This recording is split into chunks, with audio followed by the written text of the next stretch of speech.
The Witcher 3 is the crown jewel of the RPG genre. For many, the game's characters and stories burn with as much emotion as any human memory. Finishing the game feels almost like losing a friend. I so don't feel like going anywhere. Sit here a while longer? So we shall, my friend. We have witnessed, and in fact on several occasions incited, many great and weighty events.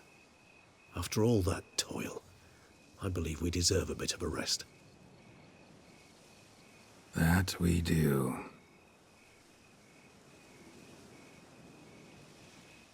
It makes sense that, despite the recent release of Cyberpunk 2077, fans are excited about The Witcher 4, the expected sequel to the 2015 game. Despite The Witcher 4 probably being many years away, speculation abounds all over the internet. Enthusiasm is hardly abated by the upcoming second season of Netflix's Witcher series or the announced anime spin-off. However, I'm not the first to say that I don't want a sequel to The Witcher 3 Wild Hunt. That doesn't mean that I don't want another game set in the Witcher universe, it's simply to say that the characters, setting and story of The Witcher 3 should be laid to rest. But why? Why eschew these beloved characters? Why depart from the time period and setting that has proven so popular? The reasons are threefold. Firstly, Geralt of Rivia's story is finished. Blood and Wine, the final DLC for The Witcher 3, ties up the monster hunter's journey. After one last bloody quest to save Toussaint, he's left with his vineyard, a plethora of fast friends, and depending on your choices, potentially a partner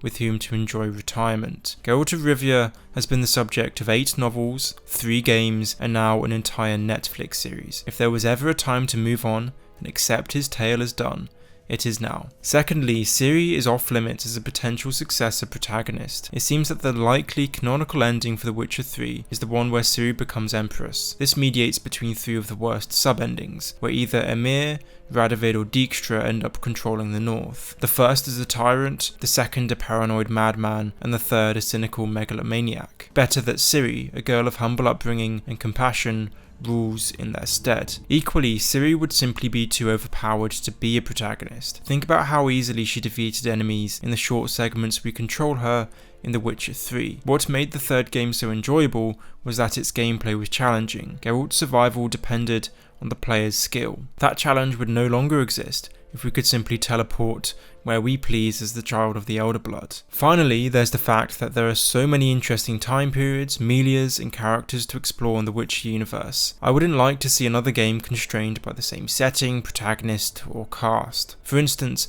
I'm most intrigued by the School of the Crane, witchers who dual-wield swords and guns to defeat monsters in sea and air. Equally, I'd love to see what the Far East or West, or even Nilfgaard itself look like. I think that Cyberpunk 2077 is itself a portent for a movement away from the traditional Witcher setting explored thus far. The developers have expressed their need to expand their creative space. As a company, they don't want to be known for what are now archetypal Witcher games. They're bored of swords, castles and witches, and so they've switched to guns, skyscrapers and mercenaries. For now, CD Projekt Red want to innovate. This ambition coincides perfectly with the aforementioned factors to warrant a movement away from the world of The Witcher that we've been privy to so far. Maybe they'll introduce muskets in the next Witcher game, or a new location, or a new map, or cast of completely new characters. Whatever it is, I'm excited at the prospect of a new Witcher game that builds on the success of its predecessors, but strikes